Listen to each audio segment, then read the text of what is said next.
بسم اللہ الرحمن الرحیم۔ السلام علیکم 11ویں جماعت، امید ہے آپ سب خیریت سے ہوں گے۔ جیسا کہ ہم اردو میں حصہ نظم پڑھ رہے تھے، علامہ اقبال کی نظم ہے خطاب با جوانان اسلام۔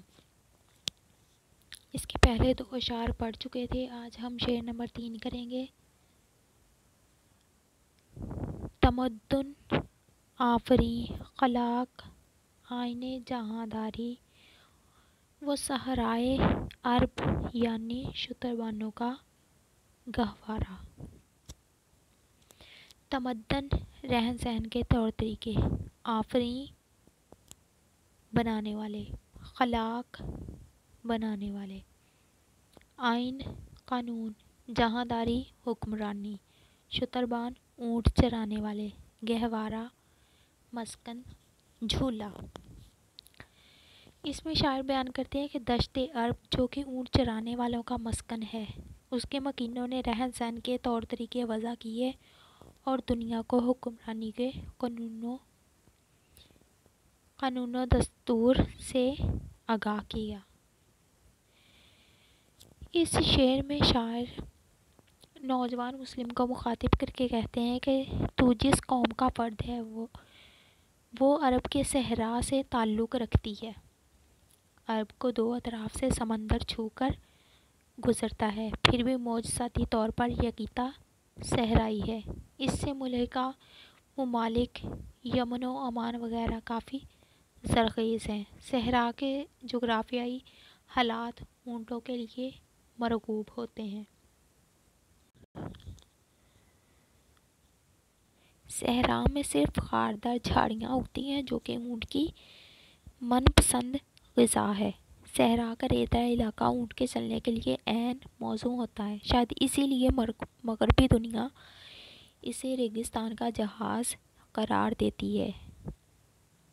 مزید برآں اونٹ کئی دن پانی کے بغیر گزارا کر سکتا ہے، لہٰذا عربی لوگوں کے لیے سب سے موزوں پالتو جانور اونٹ ہی ہو سکتا ہے، اس لیے عرب کے لوگ اونٹ ہی پالتے ہیں۔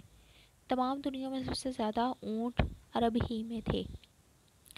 بعثت نبوی صلی اللہ علیہ وآلہ وسلم سے قبل عرب ایک تہذیب و تمدن سے ناآشنا معاشرہ تھا۔ بات پر لڑنا، قتل و غارت، شراب نوشی، جوا وغیرہ غرض کہ ہر برائی موجود تھی۔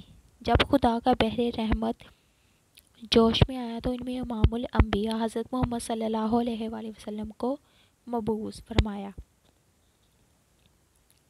آپ صلی اللہ علیہ وآلہ وسلم نے عرب کے جاہلوں کی کایا پلٹ دی۔ آپ صلی اللہ علیہ وآلہ وسلم نے ان صحرا نشینوں کی ایسی تعلیم و تربیت کی کہ دنیا کو ورطۂ حیرت میں ڈال دیا اور انہیں زندگی گزارنے کے بہترین اصول عطا فرمائے، اور تمام قوانین و ضابطے قرآن و سنت کی صورت میں تا قیامت انسانوں کو عطا فرما دیے۔ بقول شاعر، جس نے تہذیب و تمدن کو مؤدب کر دیا، وحشیوں صحرا نشینوں کو مہذب کر دیا۔ بس پھر کیا تھا؟ دنیا نے دیکھا کہ صرف چند برس کی ایک قلیل مگر معجزاتی تربیت کے نتیجے میں کائنات کی یہ خون ریز بدترین بستی کائنات کی سب سے عظیم اور متحد قوم بن گئی۔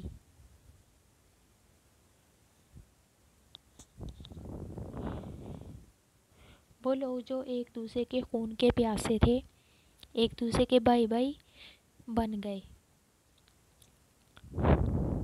وہی لوگ جو عورتوں کو برہنہ طواف کراتے تھے، اب عورتوں کی طرف دیکھنا گوارا نہیں کرتے تھے۔ اس طرح عرب کی یہ قوم دنیا کی سب سے متمدن قوم بن گئی۔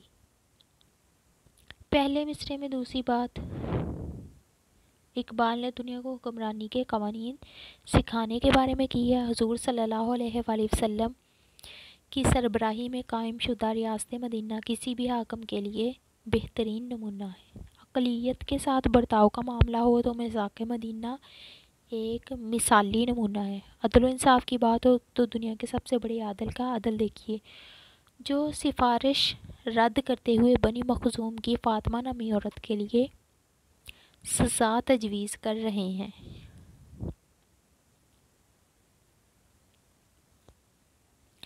آپ صلی اللہ علیہ وآلہ وسلم کے ہی تربیت یافتہ حضرت عمر رضی اللہ عنہ کا دور دیکھیے۔ حضرت عمر رضی اللہ عنہ واقعی خلاق کے آئین جہانداری کا بہترین نمونہ تھے۔ 1400 برس قبل نافذ کی ہوئی ان کی حکومتی اصلاحات آج بھی دنیا میں نافذ ہیں۔ بیت المال کا نظام بھی موجود ہے۔ حضرت عمر رضی اللہ عنہ اس کے موجد تھے۔ بقول شاعر، تہذیب کی شمع روشن کی اونٹوں کے چرانے والوں نے، کانٹوں کو گلوں کی عصمت دی، ذروں کے مقدر چمکائے۔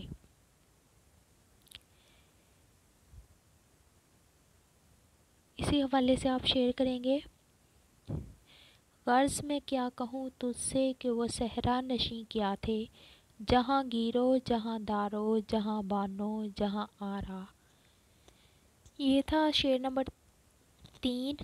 آگے ہم اس کا شعر نمبر 4 کریں گے۔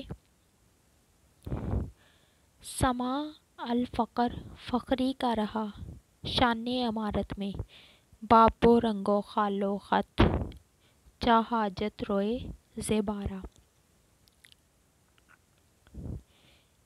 ان میں سما منظر، الفقر فخری، مجھے فقر پر فخر ہے۔ حضور صلی اللہ علیہ وآلہ وسلم کی یہ حدیث ہے۔ امارت حکومت، دولت مندی، آب پانی، رنگ سرخی، خال تل، خط چہرہ، چاحاجت ضرورت نہیں ہوتی، روئے سے پارا خوبصورت چہرے کو۔ اس شعر کا مفہوم کچھ یوں ہے، ان صحرا نشینوں نے اپنی حاکمیت اور عروج کے دور میں بھی فقر اپنائے رکھا، کیونکہ خوبرو چہرے کو ظاہری آرائش کی ضرورت نہیں ہوتی۔ علامہ محمد اقبال نے اس شعر میں قرون اولیٰ کے صحرا نشین مسلمانوں کی ایک اور صفت بیان کی ہے۔ اقبال کہتے ہیں کہ تمہارے آباء و اجداد ایک ایسی قوم تھے کہ جس نے دنیا کو مسخر کرنے کے باوجود غربت اور فقر و فاقہ کو اپنا درہ امتیاز بنائے رکھا۔ کائنات کے سردار حضور صلی اللہ علیہ وآلہ وسلم کی ہی زندگی لے لیجئے، وہ دونوں جہانوں کے سردار ہیں، مگر فرماتے ہیں، حدیث ہے ان کی، مجھے فقر پر فخر ہے اور فقر مجھ سے ہے۔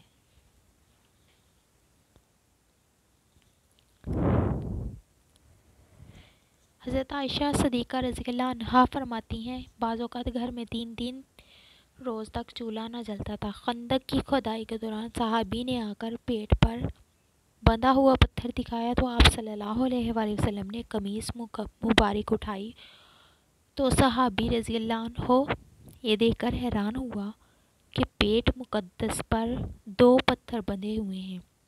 سادگی کا یہ عالم تھا کہ سخت چٹائی پر اور اینٹوں یا کھجور کے تکیے پر سو جاتے، حتیٰ کہ جسد انور پر نشانات پڑ جاتے تھے، اور فقر کا یہ عالم تھا کہ کئی روزے مسلسل رکھتے، یعنی افطاری اور سحری کے بغیر۔